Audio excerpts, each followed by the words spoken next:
Êtes-vous prêt à commencer votre voyage dans l'incroyable monde de la programmation? Si oui, alors asseyez-vous confortablement, éliminez vos distractions, fermez votre Facebook, fermez votre WhatsApp parce que notre cours de programmation commence maintenant.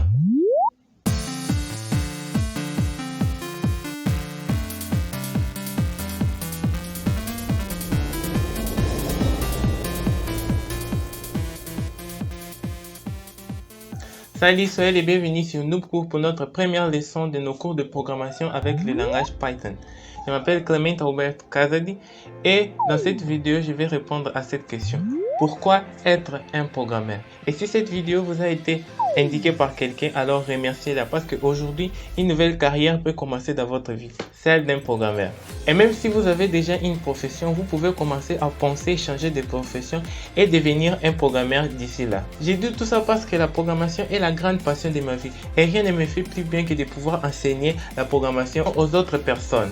Bon, après les salutations et présentations, il est moment de vous passer quelques informations importantes qui vont vous faire comprendre un peu plus le monde de la programmation. Le pourquoi nous avons besoin de plus de programmeurs, et pourquoi nous avons besoin de vous. Et quand je dis nous, c'est pas simplement moi ni un entrepreneur. Le monde a besoin de personnes qui sachent programmer ou bien qui connaissent les langues des machines. Nous allons discuter sur ce sujet au courant de cette leçon. Avant de commencer, je vous pose une petite question. Aujourd'hui, la programmation, elle est appliquée où?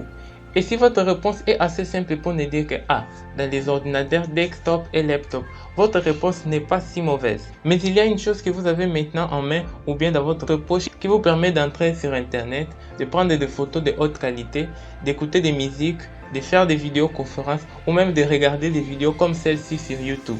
Oui, c'est notre smartphone. Et sais-tu pourquoi il est appelé ainsi? Oui, c'est parce qu'il possède beaucoup de fonctionnalités qui lui permettent de réaliser des tâches de plus en plus complexes. Avant, nos téléphones n'avaient pas toute cette gamme de fonctionnalités. Les téléphones étaient conçus pour faire simplement des appels téléphoniques. Mais grâce à la programmation et au progrès technologique, aujourd'hui nous pouvons jouer, étudier et travailler sur nos smartphones. Et si vous aimez des jeux vidéo comme Fortnite, God of War ou FIFA, sachez que tout ça sans programmation n'existerait pas. Xbox, PlayStation, tous ces appareils nécessitent de la programmation pour fonctionner. Ça veut dire qu'ils ont besoin de vous, programmeurs. Aujourd'hui, nous avons des smartwatches, des smart TV et plein d'autres choses smart. Nous avons besoin de programmeurs pour faire toutes ces choses fonctionner. Nous sommes dans un rythme dans lequel chaque jour, il y a une nouvelle technologie qui apparaît. Comment tout ça va terminer, je n'en sais rien. Alors, je suis en train de vous parler d'un marché qui a une grande nécessité de programmeurs. Ma proposition est la suivante. Pourquoi pas utiliser votre temps libre pour apprendre à programmer ici avec nous? Si vous n'êtes pas encore convaincu, quelqu'un veut parler avec vous. Écoutez-le. Hi everybody. This week I'm proud to join the students, teachers, businesses, and nonprofit organizations taking big new steps to support computer science in America's schools. Learning these skills isn't just important for your future, it's important for our country's future. If we want America to stay on the cutting edge, we need young Americans like you to master the tools and technology that will change the way we do just about everything. That's why I'm asking you to get involved. Don't just buy a new video game, make one. Don't just download the latest app, help design it. Don't just play on your phone, program it. No one's born a computer scientist, but with a little hard work and some math and science, just about anyone can become one. This week is your chance to give it a shot. And don't let anyone tell you you can't. Whether you're a young man or a young woman, whether you live in a city or a rural area, computers are going to be a big part of your future. And if you're willing to work and study hard, that future is yours to shape. Thanks, everybody. Après cet appel inspirateur, vous comprenez que nous avons besoin de programmeurs. C'est pour cela que les grandes puissances sont en train d'investir beaucoup d'argent pour la formation des programmeurs. États-Unis, Chine, Inde. Alors vous voyez qu'ici en Afrique, on aura une grande demande parce qu'ici, on forme moins de programmeurs que ces grandes nations. Maintenant, je vais vous montrer des choses intelligentes qui ont besoin de vous, programmeurs. Le premier projet, c'est le Google Self Car, une voiture contrôlée à base d'algorithmes ou bien une voiture qui se conduit soi-même. Alors vous avez vu ici dans l'exemple des personnes en train de marcher sur cette voiture, ça c'est préoccupé à sa condition.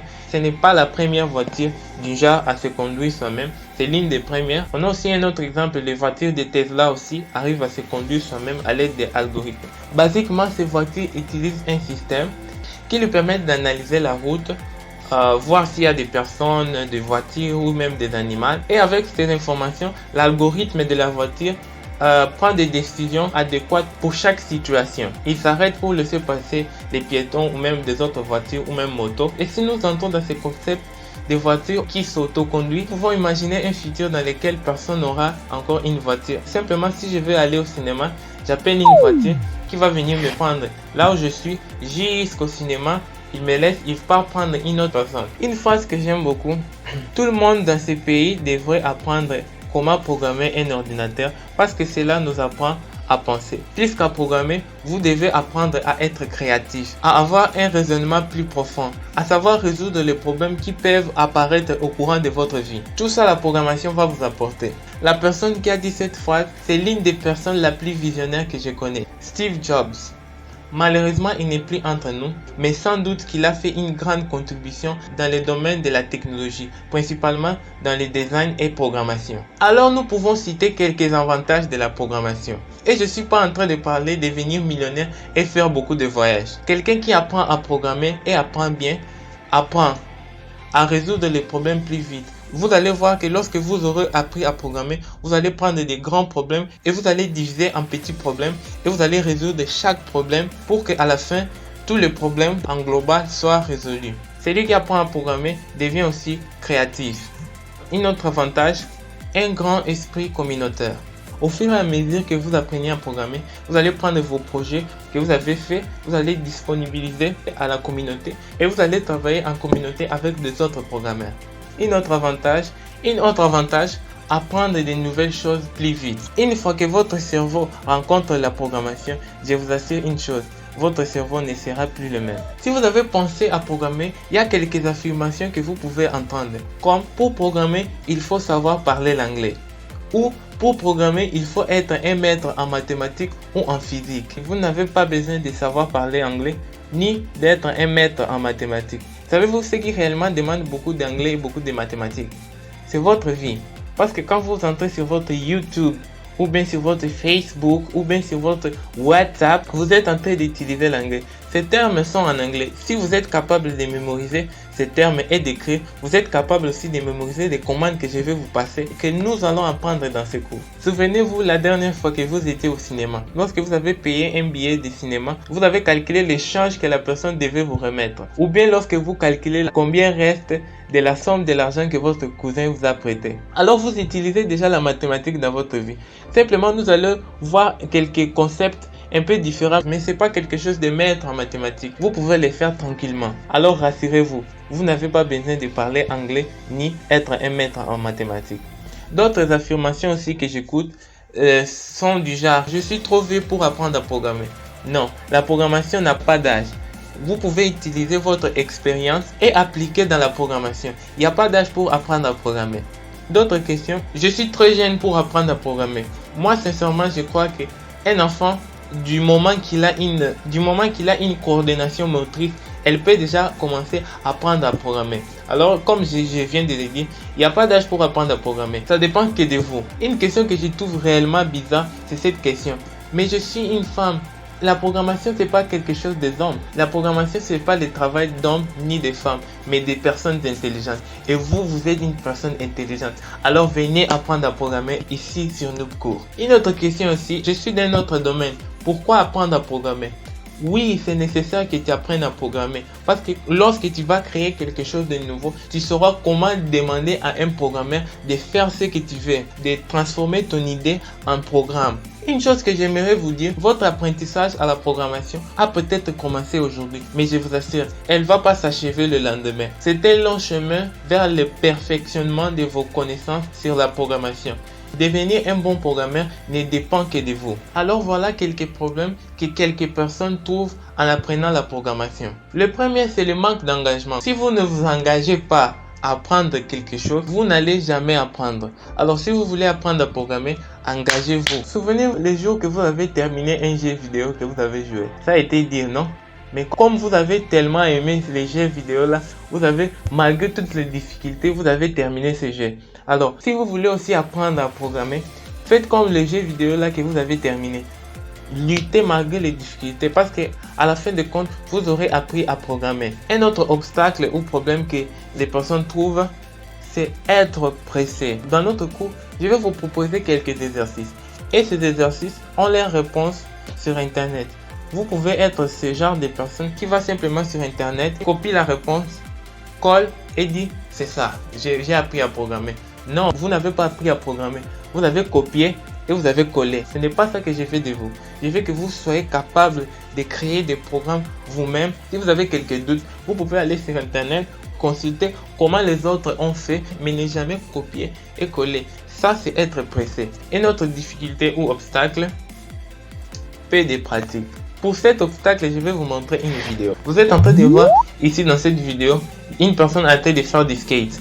Alors vous pouvez regarder cette vidéo pendant 4 heures. Et après ces 4 heures du temps, je viens chez vous, je vous dis, faites tout ce que vous avez vu maintenant. Vous allez me répondre que c'est impossible. Pourquoi? Parce que vous n'avez pas pratiqué. C'est la même chose avec la programmation. Vous ne pouvez pas prendre votre téléphone, cliquer sur play et regarder les cours des Noob Cours. Oui, c'est vraiment comme ça.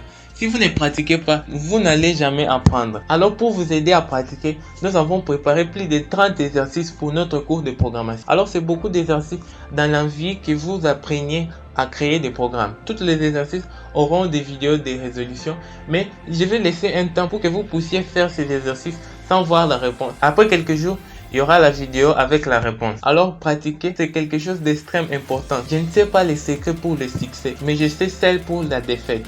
Ne pas pratiquer. Si vous ne pratiquez pas, vous ne saurez jamais programmer. Et notre obstacle, c'est de ne pas valoriser cette base. Nous allons faire ici des programmes qui vont être tellement simples que certains d'entre vous peuvent dire oh, ce programme c'est trop simple pour moi, je veux quelque chose déjà très avancé. Non, apprenez à faire des choses simples et au fur et à mesure, nous allons avancer aux problèmes plus complexes, non difficiles, mais complexes. Et notre obstacle pour quelqu'un qui veut apprendre à programmer, c'est de croire que vous savez tout. Ne soyez pas orgueilleux. Acceptez d'être corrigé par d'autres programmeurs et aussi les recommandations d'autres programmeurs. C'est avec les autres qu'on apprend. On ne peut pas savoir tout parce que chaque jour, il y a quelque chose de nouveau qui sort sur des langages, sur des softwares. Alors, personne ne sait tout. Bon, à partir d'aujourd'hui, si quelqu'un vous demande est-ce que la programmation est difficile, vous lui dites la programmation n'est pas facile, mais elle est loin d'être difficile. Si elle était réellement difficile, comment tous ces gens ont pu faire succès? Si vous ne connaissez pas ces personnes, le premier c'est Bill Gates, le fondateur de Microsoft. Le deuxième c'est Drew Houston, le créateur de Dropbox. Le troisième c'est Gabe News, le maître derrière Valve. Et le quatrième et dernier c'est Mark Zuckerberg, le créateur de Facebook. Et toutes ces personnalités ont une chose en commun.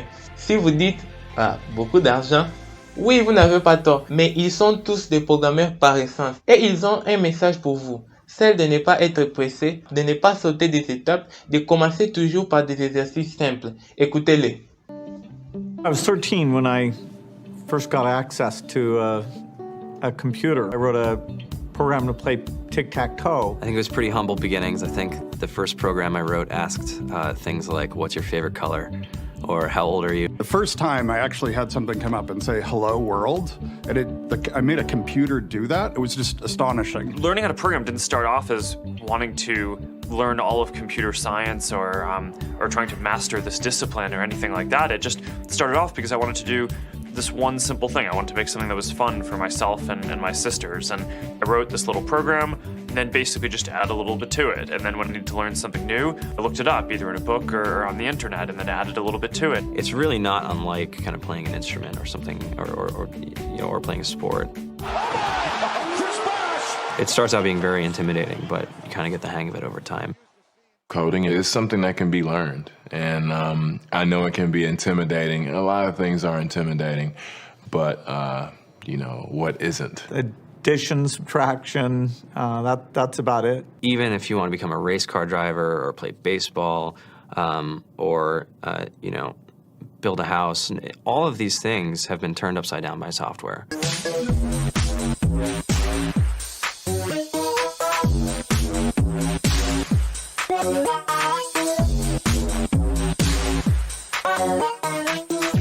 We all depend on technology to communicate, to bank, information, and none of us know how to read and write code. To be able to actually come up with an idea and then see it in your hands and then be able to press a button and have it be in millions of people's hands. I mean, I think we're the first generation in the world that's really ever had that kind of experience. Just to think that, I mean, you can start something in your college dorm room and you can have a set of people who haven't built a big company before come together and build something that 1 billion people use as part of their daily lives is just crazy to think about, right? It's humbling and it's amazing. The programmers of tomorrow are the wizards of the future. You know, you're going to look like you have magic powers compared to everybody else. I think it's amazing. I think it's the closest thing we have to a superpower. Great coders are today's rock stars.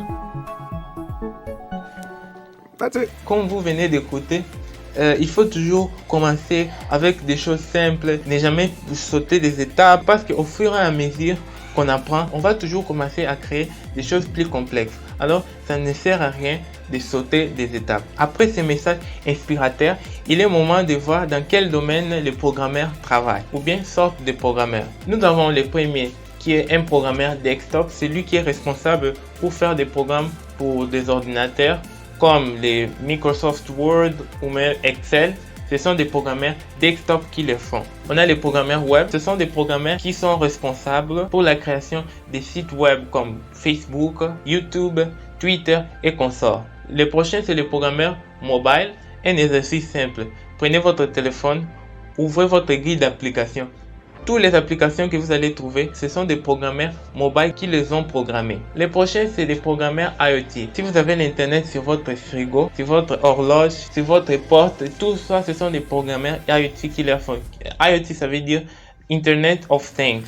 Alors, Internet des choses. Les prochains programmeurs, c'est les programmeurs de jeux ou programmeurs de games. Si vous aimez les Fortnite, les God of War ou même FIFA, sachez que tous ces jeux ont été faits par les programmeurs de jeux. Et lorsque vous apprenez à programmer, vous pouvez changer de domaine. Vous pouvez commencer comme un programmeur web et après devenir un programmeur desktop ou bien un programmeur de game, vice versa. Ça va dépendre de vous. Et qu'est-ce que nous allons apprendre ici dans notre cours de programmation? Nous allons apprendre basiquement une nouvelle langue. Imaginons le suivant. Vous et votre ordinateur, vous voulez communiquer. Nous les personnes, nous communiquons avec des phrases, avec des mots. Salut. Et tandis que les ordinateurs ne comprennent que des 0 et 1. Alors il y aurait un problème de communication entre des personnes et des machines. Mais grâce au programme et aux fonctions, cette communication entre des personnes et machines est facilitée parce que les programmes prennent des informations, les mots que nous écrivons ou parlons, transforment ça en langage des machines que l'ordinateur arrive à comprendre. Et ces programmes et softwares sont créés par des programmeurs à l'aide d'un langage de programmation. Ici, vous voyez plusieurs langues en train d'apparaître. Nous avons C++, C#, JavaScript, PHP, Ruby, Swift, Dart. Tous ces langages de programmation sont utilisés pour faciliter la communication entre hommes et machines. Et si vous n'avez jamais entendu parler de ces langages de programmation, soyez sûr que vous allez commencer à apprendre beaucoup. Alors tous ces langages de programmation ont une même base de programmation, ont la même essence.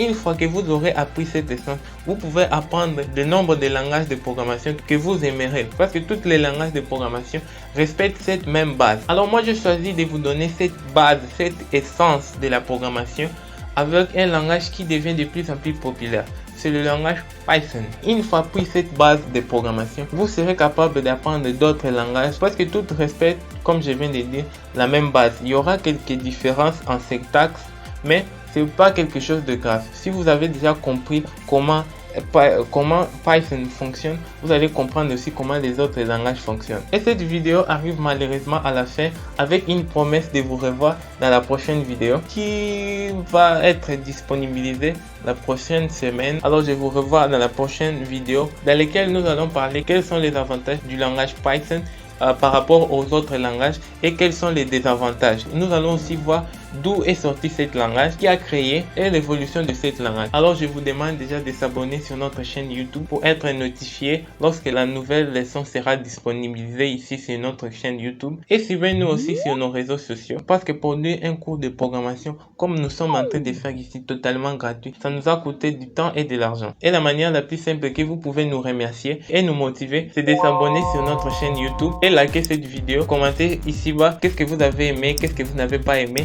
Si vous n'avez rien à commander, écrivez seulement nous cours. Et je vous dis au revoir et à la prochaine.